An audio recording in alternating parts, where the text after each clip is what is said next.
La part des filles dans l'héritage.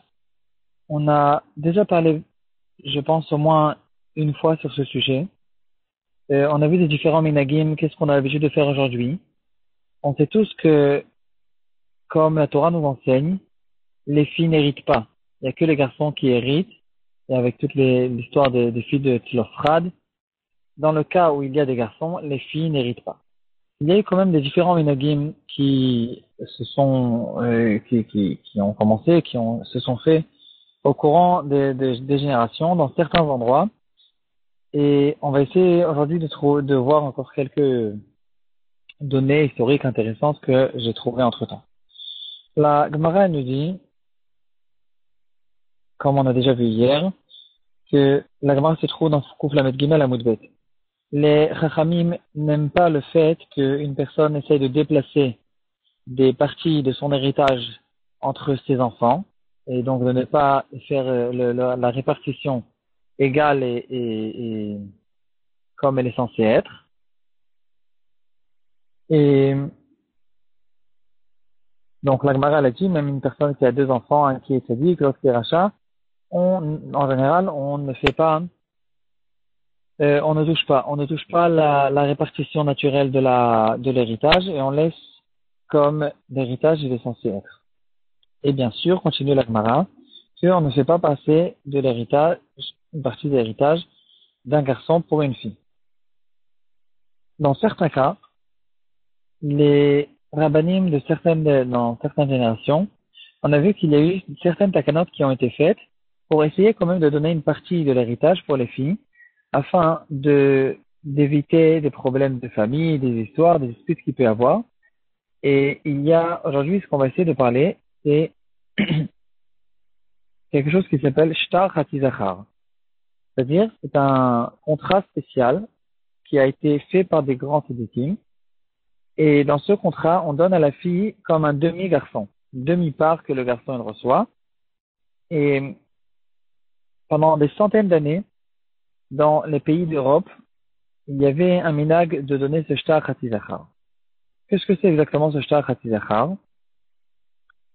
On retrouve entre la génération du Tour, donc c'était à la fin des Rishonim, et la génération du Maharil. Le Tour ne ramène pas ce sujet, le Maharil ramène ce sujet, et dans le Shulchan Aruch, on peut retrouver à plusieurs reprises dans le Rama qu'il ramène cette chose-là, donc cette notion de shtar Hatizachar.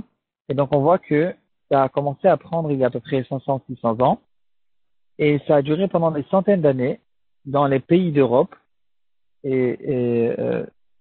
J'accentue qu'on parle des pays d'Europe et pas dans les pays dans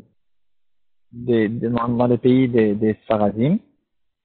Il y avait ce minag de shtar Hatizachar. Shtar Hatizachar, c'était quelque chose un contrat que le père il signait bien avant qu'il meure. Et en fait, il le signait quand sa fille se mariait. Donc, une personne qui marie sa fille, une partie du contrat du mariage, de la nédunia qu'il donne à sa fille, des promesses qu'il donne à sa fille et donc à son futur gendre qui vont se marier maintenant, il donnait à son gendre un contrat, un shtar, sur lequel c'était écrit que quand le moment va arriver et qu'il va mourir, ça peut être même dans des dizaines d'années, la fille maintenant qui se marie, elle va recevoir une demi-part avec ses frères. Il y a eu une certaine évolution. Comment écrire exactement ce shtar? Au début, ils avaient l'habitude d'écrire ce shtar tout simplement que le père, il donne à sa fille en cadeau. Donc, c'est pas un héritage parce que la fille n'hérite pas, mais il donne en cadeau une partie de ses biens qui seront en fait équivalents à une demi-part que son frère recevra.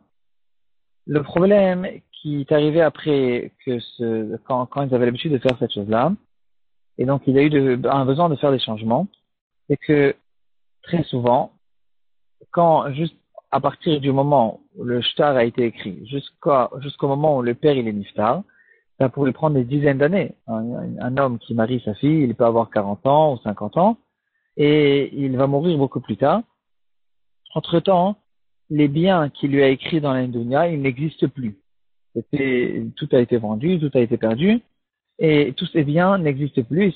En fait, on se retrouvait, euh, on se retrouvait avec un fait que la fille ne recevait rien finalement quand le père mourait, et il n'y avait rien pour elle à lui donner. Et à cause du fait que toute la raison pour laquelle ceux qui ont instauré ce shtar, c'était au fait pour que le jeune couple il soit content, que le mari il soit content, qu'il aime sa jeune femme, en voyant en fait que cette fille elle est tellement importante vis-à-vis de son père que il est prêt à lui donner des grands cadeaux. Alors les chachamim d'une génération plus tard, ils ont décidé de faire un petit changement dans le shtar et ils ont instauré quelque chose d'intéressant. Ils ont instauré que le père, il écrit à sa fille un shtar dans lequel il prend sur lui de lui payer une somme astronomique. Et quand est-ce qu'il doit lui payer cette somme? 1 heure avant qu'il meure. Et dans le shtar, par la suite, était écrit que si les héritiers sont intéressés de ne pas payer cette somme, ils ont la possibilité de donner à leur sœur une demi-part qu'un garçon reçoit. Et de cette manière-là, ils seront exemptés de payer cette somme. Et en général, les garçons, les enfants, les frères, ils étaient censés préférer donner cette demi-part plutôt que de donner la somme, parce que la somme a été tellement élevée que ils préféraient, au fait, c'était rentable pour eux de donner à leur sœur une demi-part. Et de cette manière-là, on pouvait assurer le fait qu'au moment de l'héritage, la sœur peut recevoir quand même une demi-part. Euh, Encore une chose que les poskim ramènent, que toute cette histoire de Shtar Hatizachar, donc que la fille va finalement recevoir, c'est un cadeau, elle va recevoir dans l'héritage, dans la répartition de l'héritage, elle va recevoir comme un demi de son frère, c'est que en ce qui concerne les biens mobiliers. Les biens immobiliers sont exemptés de cette Shtar et il n'y a jamais eu un minag au fait de répartir même dans les biens immobiliers, de donner à la fille une certaine part. Le Khatam Sofer, il ramène ce minag et il dit que la raison pour laquelle on n'avait pas le minag de donner aux filles des biens immobiliers, c'est pour bien faire montrer que c'est pas un héritage que la fille reçoit, c'est pas une halakha que la fille a le droit, elle peut demander de recevoir une demi-part parmi ses frères. Et pour bien faire montrer cette chose-là, on ne donne pas des biens immobiliers, et surtout à cause du fait que la paracha dans la Torah qui parle de l'héritage, comme on le sait tous, l'héritage des filles, c'est dans l'histoire des filles de Tzlofrad, qui étaient intéressées de recevoir un territoire dans Israël. Là-bas, c'est écrit qu'une fille si elle n'a pas de frères, elle ne reçoit pas d'héritage parmi ses frères. Si elle a des frères, si elle n'a pas de frères, elle hérite, mais si elle a des frères, elle ne va pas recevoir d'héritage. Et puisque la Torah parle clairement de l'héritage des karkaot, alors les chachamim n'étaient pas intéressés, les rishonim ne voulaient pas faire une takana dans laquelle on dirait que on se met contre la Torah, contre une halakha explicite qui a été écrite dans la Torah. Et donc, c'est pour ça que toutes ces takana, ils l'ont instauré, parce qu'il y a eu un certain besoin de le faire, mais ils l'ont instauré quand même que en tant que cadeau. On va lui donner des cadeaux, et on ne va pas lui donner une part dans l'héritage, mamash, dans les karkot. Dans le Khatam Sofer là-bas, toujours dans le Shut Even Aizer et la Kelef Siman Kuf Memzaïn, il y a quelqu'un qui demandait l'aide du Khatam Sofer, comment écrire le shtar, il était intéressé au fait de donner à sa fille comme un garçon complètement, comme toute une part d'un garçon, pas à 50%. Et le Khatam Sofer n'était pas d'accord avec lui. Il a dit, on n'a pas eu ce minag, et c'est pas des choses qu'on fait, et donc je ne vais pas t'aider dans cette chose-là. Encore quelque chose d'intéressant, qui a été ramené dans le Shut Shav Yaakov. Il dit que dans toute cette histoire de Shtar Hatizachar, et qui faisait partie de tous les contrats de mariage, le Shav Yaakov il dit que tous les Shidduchim qui se faisaient et qui se fermaient, ça faisait partie en fait, de toute la dunya, de tout ce que les parents y prenaient sur eux. C'est un mina qui a été extrêmement répandu. Même des Gdolé Israël avaient l'habitude de faire pour leur famille. Et on connaît même le shtar que Rabbi Akiva Eger, il a écrit pour sa fille, ou pour lui-même. Et là-bas aussi, c'est écrit, donc il y a le point dans lequel c'est écrit le shtar Hatizachar. Pour sa petite fille aussi. Rabbi Akiva Eger, il a écrit, et là-bas aussi, on ramène cette chose-là. Un minag intéressant qu'ils avaient l'habitude de faire dans certains endroits, que en contrepartie, le fait que le khatan qui vient rentrer dans une famille et que maintenant on lui donne quelque chose qu'il n'était pas censé recevoir, c'est une demi-partie, un 50% de la partie de l'héritage que sa femme n'était pas censée recevoir et que maintenant elle va recevoir.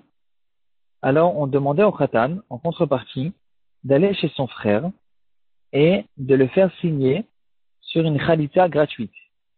C'est-à-dire, si après le mariage, ce khatan, il va mourir sans avoir d'enfant, et maintenant, cette femme, pour pouvoir se remarier, elle aura besoin d'aller chez les frères et de lui demander de lui faire une khalita. Des fois, il y en avait des gens qui n'étaient pas très bien, ils avaient l'habitude d'en profiter pour demander beaucoup d'argent à la femme. Et en contrepartie de ce shtar khatizacha, on demandait au khatan d'aller chez le frère, de le faire signer que si un jour il y a une histoire tragédique dans laquelle il y aura besoin de faire une khalita pour la femme, on lui demande, on le fait signer qu'il fera la khalita gratuitement. Tout ce minag de shtar khatizachar, il était très répandu chez les juifs de l'Europe et comme on a dit, pendant des centaines d'années, il existait. Par contre, dans les pays sfarad, dans les poskim sfaradim, on ne retrouve aucun remède sur cette histoire et c'est quelque chose qui n'existait pas du tout. Juste peut-être, certains ramènent qu'au Maroc, beaucoup plus tard, dans des périodes beaucoup plus tard, il y avait quelque chose peut-être qui ressemblait. Il faut vérifier exactement ce que c'était cette histoire-là.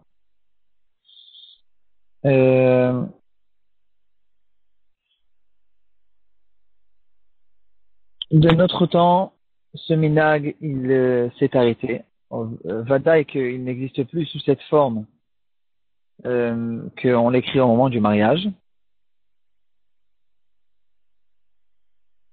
Et quand même, il y a eu certains des Gdolé Israël qui ont pris l'habitude de rentrer au fait dans leur testament, de demander que les fils ils donnent une partie de l'héritage à leurs sœurs pour essayer d'éviter des problèmes d'histoire de famille et de disputes qu'ils peuvent avoir entre eux.